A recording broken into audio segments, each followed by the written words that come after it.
Assalamualaikum warahmatullahi wabarakatuh. Jumpa lagi dengan saya Bobi Rantopayu di channel Atur Uang. Kali ini kita akan kembali sharing salah satu saham yang cukup populer ya di mata investor ataupun trader di Indonesia, yakni PT Bukit Asam atau PTBA.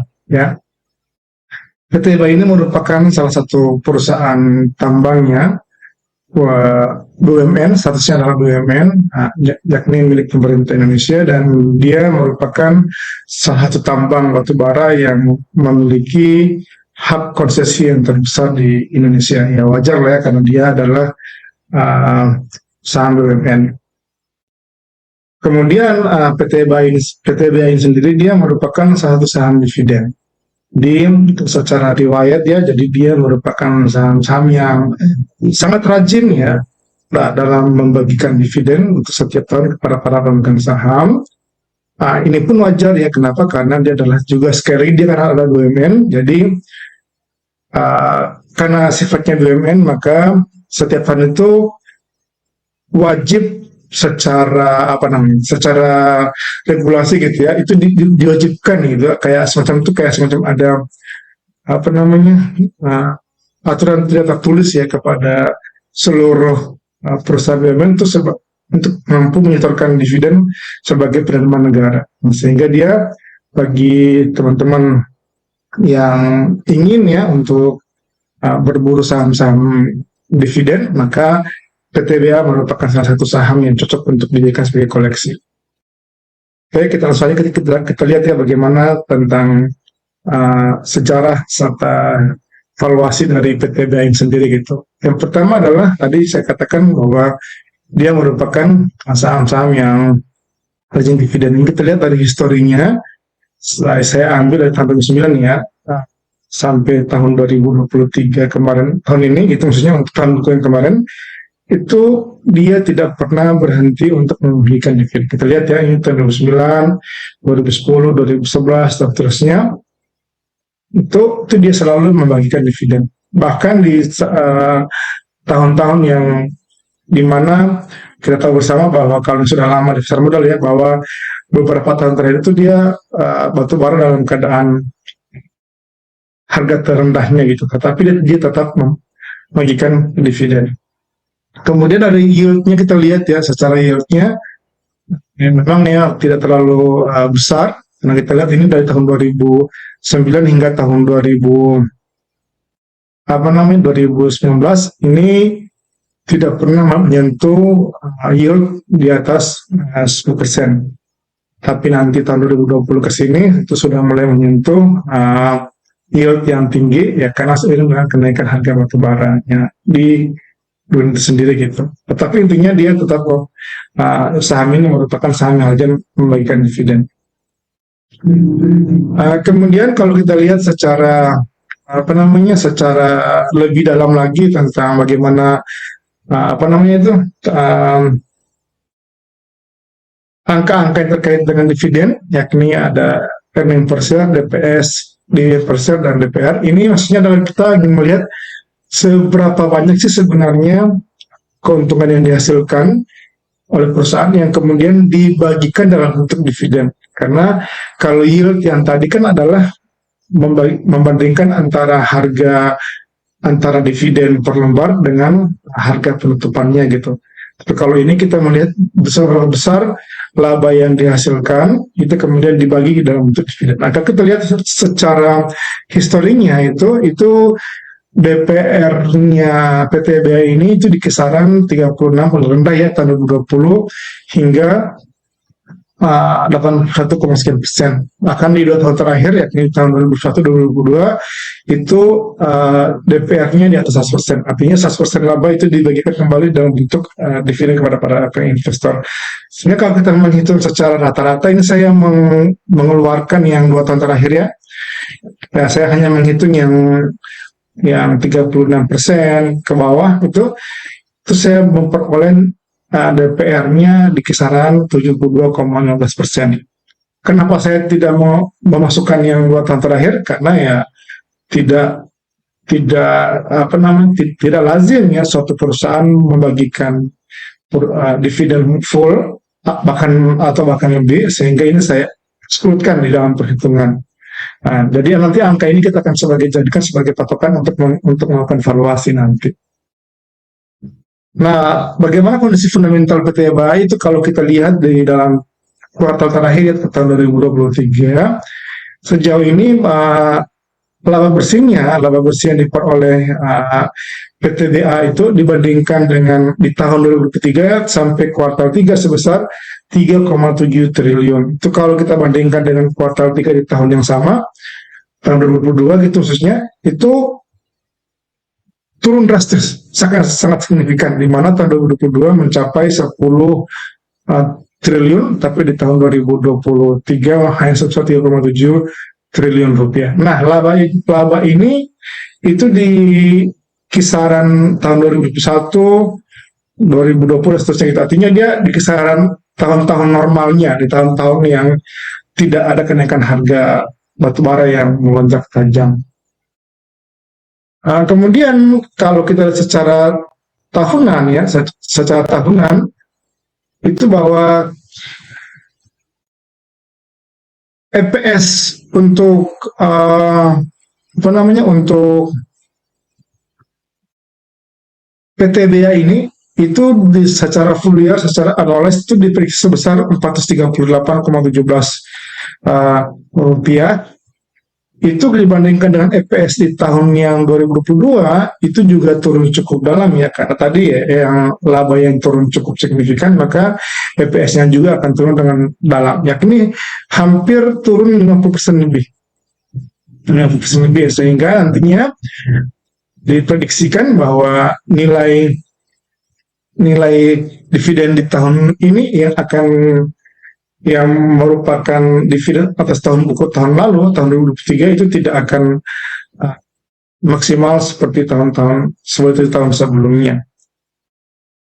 Nah, bagaimana kondisi valuasi PTBA itu seperti biasa saya menggunakan dua macam pendekatan, yakni dengan melihat bagaimana potensi dividennya dan bagaimana potensi harga wajarnya.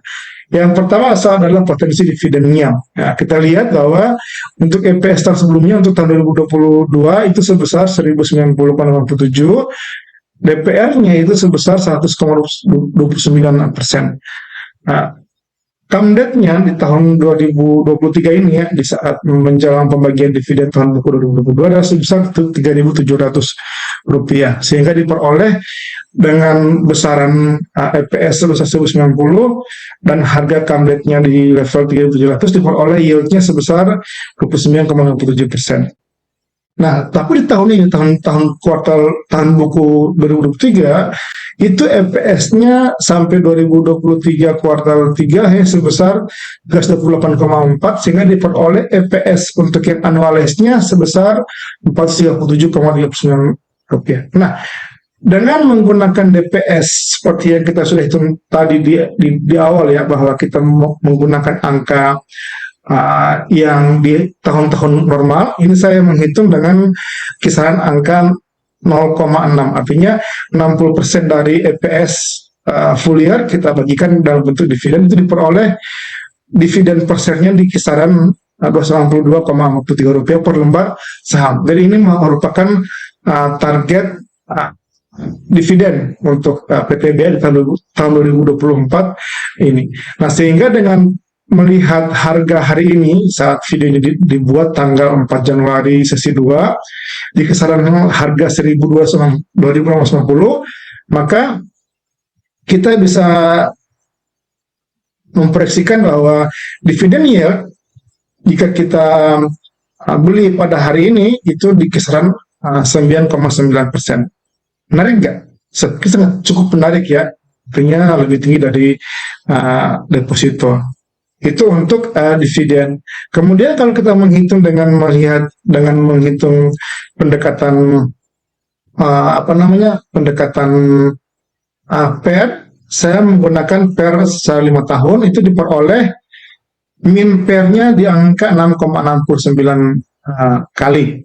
Nah, dengan menggunakan EPS dua macam, yakni EPS yang TTM dan EPS yang annualized, di mana untuk EPS yang TTM diperoleh angka Rp550,79 per lembar, dan untuk yang annualized-nya sebesar yang tadi kita sudah hitung Rp47,39 per lembar saham. Nah, dengan mengalihkan nilai EPS baik yang TTM maupun yang annualized dengan nilai pair-nya itu diperoleh harga wajarnya untuk yang TTM sebesar Rp3.084 dan untuk yang dengan menggunakan EPS annualized diperoleh taksiran harga wajarnya sebesar di angka Rp2.926. Sehingga dengan menggunakan harga saat ini yang Rp2.50, hari ini tanggal 4 Januari, maka kita lihat bahwa untuk harga hari ini itu masih ada diskon di kisaran 9 sampai 28%, tergantung karena kita menggunakan dua angka EPS untuk proyeksi. Nah, sehingga dengan kalau kita asumsikan gitu ya, bahwa katakanlah estimasi ini berjalan sesuai dengan yang kita sudah evaluasi, maka baik dengan menggunakan pendekatan EPS secara annualized maupun dengan menggunakan EPS secara TTM, ada potensi kenaikan ya, yakni di kisaran 10,40% sampai 39,05%. Itu kalau kita beli hari ini di 2.650. Nah, sehingga kalau misalkan nanti besok-besok, kalau misalkan harganya ada koreksi, itu adalah hal yang baik untuk masuk ya. Karena dengan demikian berarti kita akan memperoleh yield yang lebih menarik sekaligus dengan potensi yang lebih tinggi lagi. Itu untuk valuasinya. Kemudian bagaimana analisis brokernya untuk broker Sumari untuk PTBA sendiri. Kita seperti biasa saya menggunakan dua periode waktu. Yang pertama adalah periode 1 tahun terakhir dan kemudian adalah periode setelah dia come date atau saat dia ex date-nya gitu ke sini. Nah, kalau kita menggunakan pendekatan yang setahun terakhir, saya coba menghitung dari tanggal 4 Januari tahun 2003 sampai tanggal 4 Januari 2024, itu diperoleh rata-rata pembelian untuk 5 broker asing, 5 broker besar, yakni CC, PD, XC, XL, dan NI, di mana 5 broker ini melakukan net buy di kisaran 117 miliar sampai 294 miliar, dengan rata-rata pembelian itu di kisaran 3.030 sampai 3.200. Artinya lebih tinggi dari harga hari ini. Nah, kemudian saya hitung lagi dengan kita melihat bagaimana kalau setelah ex date, artinya setelah pengumuman pembagian dividen kan biasanya kan turun ada dividen trade. Nah, saya coba menghitung dari situ. Kira-kira dari situ setelah ada penyesuaian dengan dividen, setelah ada investor melakukan take profitnya, kita lihat bagaimana pergerakannya gitu. Nah, 5 broker terbesar yang melakukan net buy sejak kondisi ex date-nya hingga hari ini itu adalah CC dengan net value-nya ya sebesar 597 miliar, kemudian ada YP, XC, XL, dan PD. Itu merupakan 5 broker terbesar yang dalam kondisi net buy. Kalau kita lihat ya, di mana average harga rata-rata pembelian untuk yang 5 besar broker yang dalam kondisi net buy itu di kisaran harga 2.700 sampai 2.730 atau 2.740 ya, sudah mendekati harga yang hari ini gitu, sudah tipis, tapi masih tetap di atas dari harga hari ini. Nah, sehingga kita melihat bahwa harga hari ini tuh masih sangat menarik. Artinya dilihat dari segi manapun masih cukup menarik. Nah, sehingga kalau bagi saya PTBA ini cocok untuk dikoleksi baik harga hari ini ataupun besok kalau misalkan dia ada koreksi. Nah, untuk kondisi asingnya sendiri, kalau kita lihat sejak dia ex date sampai hari ini, asing masih dalam kondisi net sell ya. Tetapi kalau kita lihat di sepanjang tahun Staf terakhir itu asing net sale-nya 395 miliar, tetapi kalau kita menghitung dari ex-date-nya hanya sebesar 20,2 miliar rupiah. Artinya uh, di asing ini masih banyak yang tertahan di dalam posisi di dalam saham, masih banyak yang memiliki saham PTBA ini gitu sejak kondisi ex date-nya. Nah, dari beberapa pendekatan ya secara atau beberapa analisa yang sudah saya lakukan itu, kemudian kita bisa ambil beberapa kesimpulan. Yang pertama adalah proyeksi kinerja PTBA diperkirakan akan menurun signifikan ya dibandingkan dengan tahun 2022. EPS full year-nya itu diprediksi hanya sebesar 4,37, menurun hampir 60% dari EPS tahun 2022 yang mencapai Rp1.090 per lembar saham. Dengan asumsi nilai DPR untuk tahun 2023 ya, yang akan diberikan tahun ini, sebesar 60%, itu diprediksikan akan diperoleh nilai DPS sebesar Rp262 per lembar saham. Dengan harga penutupan di harga 2350, ini saya belum koreksi ya, karena ini saya sudah buat dari malam, cuma belum sempat di-upload. Hari ini baru saya sempat bikin video ada waktu, jadi ini ada potensi yield-nya 10,1%. Kalau yang tadi saya sudah hitungkan, dengan melihat harga hari ini, tanggal 4 Januari, ada potensi di kisaran yield 9,9%. Ya, tidak beda jauh ya. Kemudian harga wajarnya dengan menggunakan pendekatan pair, ya baik secara TTM maupun annualized, itu diperoleh kisaran harga di level 2.926 sampai di Rp3.685 per lembar saham. Harga akumulasi broker tadi juga di kisaran 3.030 sampai 3.215. Untuk harga akumulasi 5 broker sejak ex-date di kisaran 2.700 sampai 2.250. Sehingga posisi investor juga masih dalam kondisi net sell, tapi sudah mulai menurun jumlah yang net sell-nya, artinya asing sudah kembali masuk gitu ya. Nah, dari itu saya menyimpulkan bahwa PTBA ini merupakan saham yang layak beli, namun dia secara bertahap. Artinya tidak langsung all in, tapi bertahap. Semoga besok-besok masih ada koreksi sehat untuk PTBA ini, sehingga kita bisa memperoleh daya tawar yang lebih menarik gitu ya, baik dari dividen maupun potensi capital gain. Itu share saya pada hari ini ya tentang PTBA. Terima kasih atas support terhadap channel ini, dan jika teman-teman merasa bahwa konten-konten di channel ini bermanfaat, saya mohon dukungannya atau supportnya berupa like, subscribe, and share. Terima kasih. Assalamualaikum warahmatullahi wabarakatuh.